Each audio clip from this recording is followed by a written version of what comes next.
Okay, so in today's video, I'm going to go over my top 10 pieces of advice that I would give to beginner traders and what I would tell myself if I was restarting, and that's it. So, first off, you're all in or you're not. Your most important asset is your mind. There's no plan B, and from day one, you have to be locked in. Okay, so I don't mean that you have to spend all day on the charts. You have to spend all of your time analyzing everything.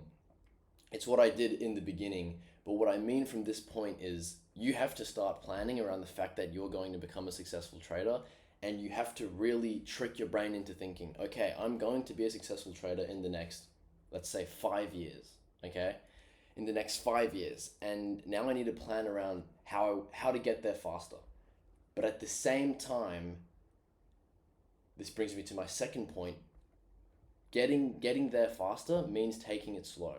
Okay, so if you are brainwashed by social media and everyone telling you that you'll get your Lamborghini in a month and etc., etc., stop, pause, and breathe. Okay, you're trading against institutions and much smarter players. So taking it slow, reducing your trading frequency, and focusing on higher probability setups due to your reducing of your trading frequency will get you there much faster. Okay, the third thing is get a job. Make sure you're earning income on the side. I've recently applied for a job after 600 days of trading. Today's my first day at that job. And had I done that in the beginning, my life would have been so much easier because I would have saved up so much money, and while I was learning, while I was learning in my trading. The next point is stay silent. Okay, so focus on yourself and don't talk about trading too much to your peers. Telling people you're going to become a millionaire in a couple of years will not help. Trust me. Okay, so from the beginning, I was like, yeah, I reckon in a year's time, I'm going to be making 10K a month. Like literally from the first day that I discovered trading, because I was like, I'm going to go all in and I'm going to figure out I'm different. I think I can do this faster. I think I'm smarter. And the truth is, all of those thoughts have set me back a bit. And now I'm 1.6 years in my journey, still trying to figure it out. I feel like I've arrived now at the break even point, but that's still undetermined. The next point is less is more. Okay, focus on less instruments, less sessions, and less pairs. Essentially, so you're not a sniper, you're a machine gun. Okay, um, sorry, you are a sniper, not a machine gun. In trading, it's all about finding that setup, that high probability setup, and just executing it over and over and over without taking the low probability setups. Yesterday, I took a low probability setup in trading CPI, and I paid the price. I paid 1.5%, and basically I was up 3% on the week. So I'm still up 1.5%, but that silly mistake I could have avoided, and I would be up double the amount that I am up now on the week. Next thing, find the strategy that fits you. So in the beginning, I was trading support and resistance, EMAs, and it seemed fine at first. The person selling the course did a really good job in making me believe that I was going to get really rich very quick, and so that's why I fell into it. To be honest, that's how I found trading as well. But now I've chosen ICT, and it resonates with me most. In general, I'm naturally interested or like attracted into more complicated things, which is why ICT drew me in. You may think that that is a bad thing, but I've really found simplicity within this complexity now, and that alone has been a massive achievement for me. So simplifying the complex has allowed me to see the markets and see the charts much clearer. Seventh point, become a demo hero. Okay, demo will give you the feel for things. When I started off, I opened a brokerage account. I put $100 into it, and then I think I blew it, and then I basically started buying prop firms, and I lost a lot of money doing that, and I don't recommend you do that at all.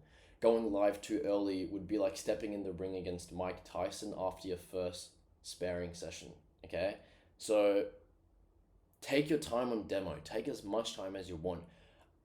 Umar Ashraf, one of the biggest traders out there, says take a year. Take a year trading on demo and see if it works or not.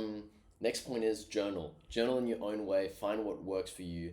I don't believe journaling should be something that you don't like doing. If it is, switch it up. So I used to hate journaling because I was doing it the wrong way, and it literally meant that it wasn't effective for me. I've made a video on journaling, so you can go check it out just on my YouTube channel. And the way that I journal now is much more efficient and much faster for me. And now journaling's become sort of fun because I'm collecting data in a way that makes sense for me. Ninth point, submit to time. This is not a get rich quick scheme. This is a tedious, difficult process that will break you many times. Profitability goals in the beginning will not help you because you don't know enough about the markets. So if you're 1 month in and saying, okay, I'm going to try and be profitable in 1 year, and then that 1 year arrives and you're most likely going to be not profitable, that will hurt. So in the beginning, don't put a time limit on your success, okay? Just put in the work. Just put in the work, and success will come much faster than you think it will. 10th and final point, analyze your emotions as much as you're analyzing your setups and your trading. I believe that the moment that you are detached completely from the result of a trade is the moment that you are getting closer to profitability. So only very little emotions can be tolerated in this game. If you're terrified of losing a trade or getting really excited to win a trade, lower your risk. And I mean this in both ways. If you're taking a trade and you're like, I'm not going to swear, but if you're like, I'm going to lose this trade, this is going to be really bad, then you're literally risking way too much. And the same thing if you're like, oh my God, if I win this trade, like this is going to be insane, like I can't wait. These are not good places. Like this, you shouldn't be thinking like that in your trading, okay? So lower your risk if that's what you're doing. It's likely that you're going to lose control and that greed is taking control over you. And same with fear. So if you have any questions on these 10 points, please ask me in the comment section.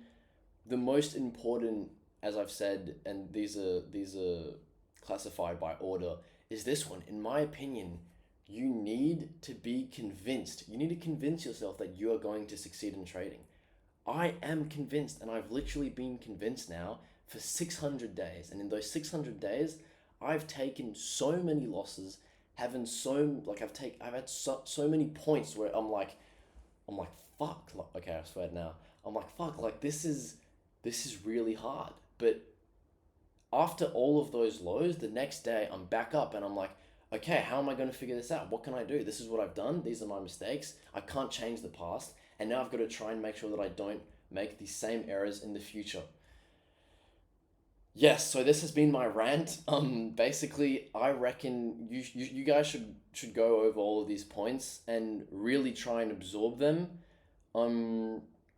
This one as well is very important. I used to only focus on my journaling of setups, and once I started journaling my emotions, I already knew coming into the day,